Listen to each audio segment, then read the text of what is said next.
আর দেখুন এই যে রুটিগুলো আমি বেলে নিয়েছিলাম, একটা একটা রুটি কিন্তু আমি এই গরম জলের মধ্যে দিয়ে দেব। দেখুন আমি তুলে নিলাম, আর সঙ্গে সঙ্গেই কিন্তু এটা ঠান্ডা জলের মধ্যে দিয়ে দিতে হবে। এখানে আমি জামবাটির মধ্যে নিয়েছি ঠান্ডা জল, ঠান্ডা জলের মধ্যে দিয়ে দিচ্ছি। এখন একটা রুটি এইভাবে আমি চাপিয়ে দিচ্ছি, আবারও কিন্তু আমি ঘি লাগিয়ে নিলাম। দেখুন খুব সহজেই তোলা হয়ে গেল। নমস্কার বন্ধুরা, শম্পা কিচেন উইথ ভিলেজ ফুডে আপনাদেরকে স্বাগত। প্রতিদিনের মতন আবারও চলে এসেছি আজকে একটা মজাদার রেসিপি নিয়ে চলে এলাম। এর আগে কিন্তু আপনারা বন্ধুরা কেউ কখনো করে খাননি, বা যদিও করে খেয়েছেন, আজকেটা কিন্তু অসম্ভব সুন্দর একটা আপনাদের সঙ্গে পরোটা রেসিপি শেয়ার করছি, যেটা বড় থেকে ছোট সবাই খুব পছন্দ করবেন। তাহলে চলুন আমি কি করে বানাই, আপনারা পুরো ভিডিওটা তো জুড়ে থাকবেন। আর ভালো লাগলে বন্ধুরা লাইক শেয়ার কমেন্ট করে রাখবেন, চ্যানেলটা সাবস্ক্রাইব করবেন, ফেসবুক থেকে দেখে থাকলে ফেসবুক পেজটা ফলো করে রাখবেন। তাহলে কথা না বাড়িয়ে আরম্ভ করে ফেলি। দেখুন একটা আমি থালা নিয়েছি, এই থালার মধ্যে আমি প্রথমে নিয়ে নেব ডিম। ডিমটা আমি ফাটিয়ে নিচ্ছি।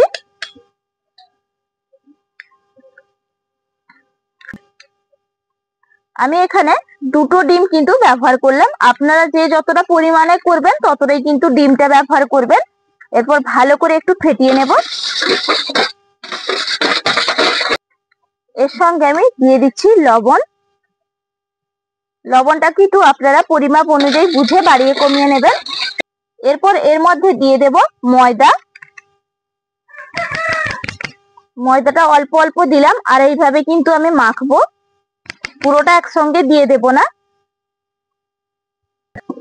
দেখুন আমি পুরো এক বাটি ময়দায় কিন্তু আমার লেগে গেছে। এখানে দুটো ডিমে পুরো একদম সঠিক পরিমাপে হয়েছে এক বাটি ময়দাতে।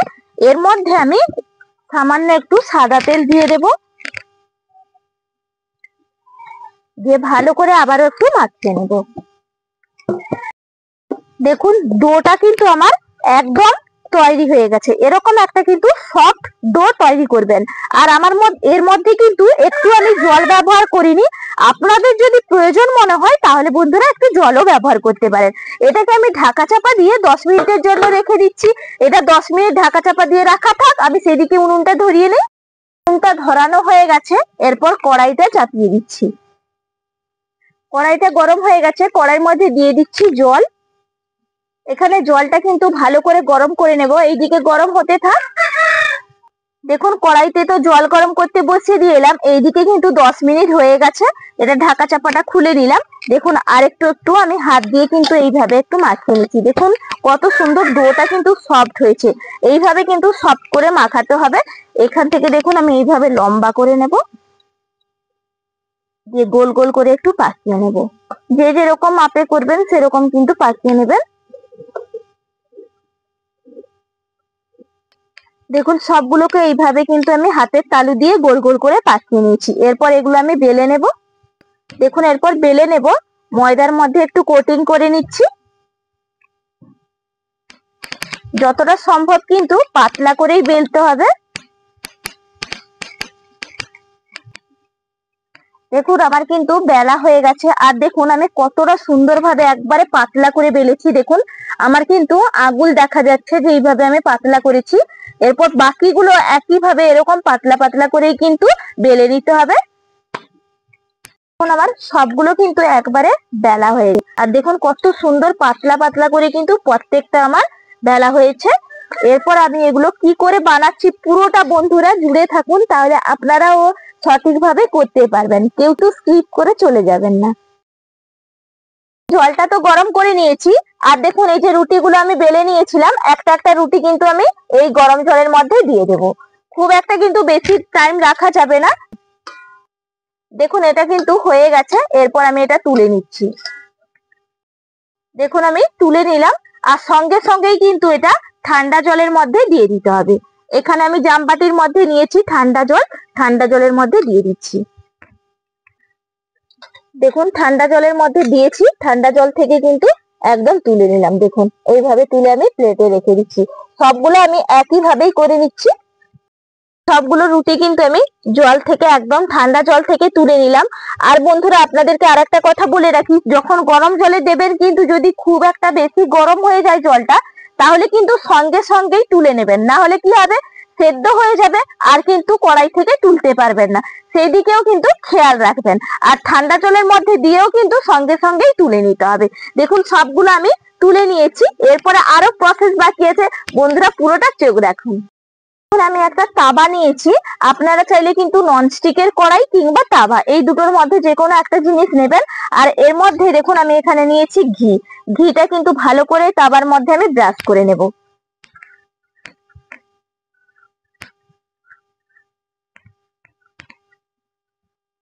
দেখুন সুন্দর করে একদম ব্রাশ করে নিয়েছি।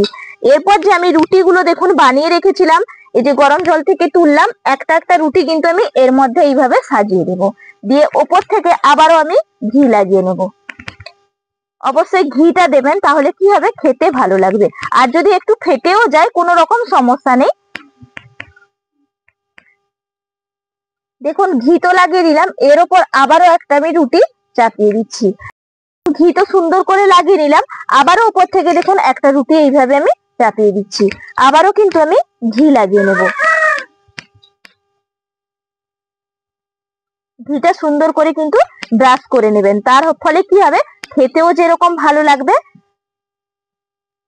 দেখুন আবারও উপর থেকে আমি এইভাবে ঘিটা ব্রাশ করে নিচ্ছি। এখানে মোট কিন্তু আমি 3টে রুটি দিয়েছি। এরপর আমি এর মধ্যে কিন্তু দিয়ে দেব, এখানে আমি বাটার চিজটা নিয়েছি। দেখুন এইভাবে বাটার চিজটা যখন দেবেন না, তখন কিন্তু আরো খেতে দারুণ লাগবে। আমি পুরোটা দিয়ে দিলাম, দেখুন এইভাবে ছড়িয়ে দিলাম। এরপর দেখুন বন্ধুরা, এখানে মোট আমি কিন্তু 6টা রুটি বানিয়েছিলাম, সেই জন্য আমি 3টা রুটির ওপর কিন্তু বাটার চিজটা দিয়েছি। আবারও আমি এই চিজের ওপর কিন্তু আবারও একটা রুটি আমি এইভাবে সেট করে দিচ্ছি, দিয়ে আবারও ওপর থেকে আমি ঘিটা লাগিয়ে নেব। দেখুন একইভাবে সবগুলো আবারও লাগিয়ে নিচ্ছি। দেখুন সবগুলো কিন্তু আমি সুন্দর করে সেট করে নিয়েছি। এরপর এটা আমি উনুনের মধ্যে বসিয়ে দেব। আবারও কিন্তু উনুনটা আমি জ্বালিয়ে নিয়েছি, আর আঁচ কিন্তু একদম কম রেখেই এটা ভাজতে হবে। দেখুন বসিয়ে দিলাম, এরপর আমি আবারও কিন্তু ওপর থেকে একটু ঘি লাগিয়ে নেব। এইভাবে ওপরটা কিন্তু ঘিটা দেওয়া ছিল না, সেই জন্য ওপর থেকে এইভাবে লাগিয়ে নিলাম। দেখুন একদম কিন্তু এটা রেডি হয়ে গেছে। এরপর একটা ঢাকা চাপা দিয়ে দিচ্ছি। এই যে ছিদ্রটা আছে এটা কিন্তু আমি বন্ধ করে দেব, একটা কাঠি দিয়ে ছিদ্রটা আমি বন্ধ করে দিচ্ছি। এখন বন্ধুরা উনুনের কিন্তু একটা মাত্র জ্বালন দিয়ে রেখেছি, এই হালকা আঁচেই কিন্তু হবে। আর এটা কিন্তু 15 মিনিট আমি ব্রেক করে নেব, তারপর কিন্তু আবার 15 মিনিট বাদে আবার এক পিঠ করব। দেখুন 15 মিনিট বাদে এরপর আমি ঢাকা চাপাটা খুলে নেব।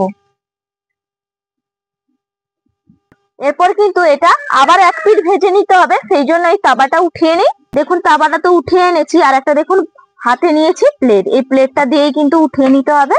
দেখুন এইভাবে করে কিন্তু তুলে নিলাম, দেখুন খুব সহজেই তোলা হয়ে গেল। এরপর আবারও আমি উনুনে তাওয়াটা বসিয়ে দিলাম, এটা আবারও আমি দেখুন এই তাওয়ার মধ্যে খুব সহজেই দিয়ে দেওয়া হবে। দেখুন আবারও আমি কিন্তু এক পিঠ 15 মিনিট মতো ভেজে নেব হালকা আঁচে, তার জন্য ঢাকা চাপাটা আবার দিয়ে দিচ্ছি।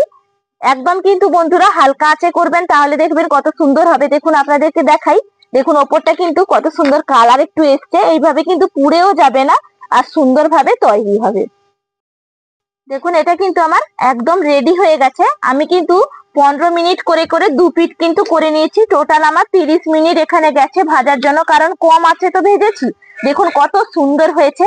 এরপর আমি এটা তুলে নিচ্ছি। দেখুন এইভাবে যদি করে দেন কাউকে, একদম তো চমকে যাবে। একটু নতুন ধরনের রেসিপি, অবশ্যই বন্ধুরা একবার হলেও ট্রাই করবেন। আমি তো নিলাম, এরপর এটা আমি ছুরি দিয়ে কেটে নেব। দেখুন এইভাবে কিন্তু আমি একটু কাটছি, দেখতে সুন্দর লাগবে। দেখুন একটা আমি কাটলাম, আপনাদেরকে একটু তুলেও দেখাই লেয়ার গুলো কত সুন্দর হয়েছে। দেখুন একটা একটা লেয়ার ভেতরে দেখুন একটু কিন্তু কাঁচাও নেই, কত সুন্দর হয়েছে। এইভাবে কিন্তু আপনারা বাচ্চাদেরকে টিফিনেও বানিয়ে দিতে পারবেন, খুব সুন্দর করে খাবে, মজা করে খাবে, আর খেতেও কিন্তু দারুণ স্বাদ হয়। আমি একটু আপনাদেরকে খেয়েও দেখাই।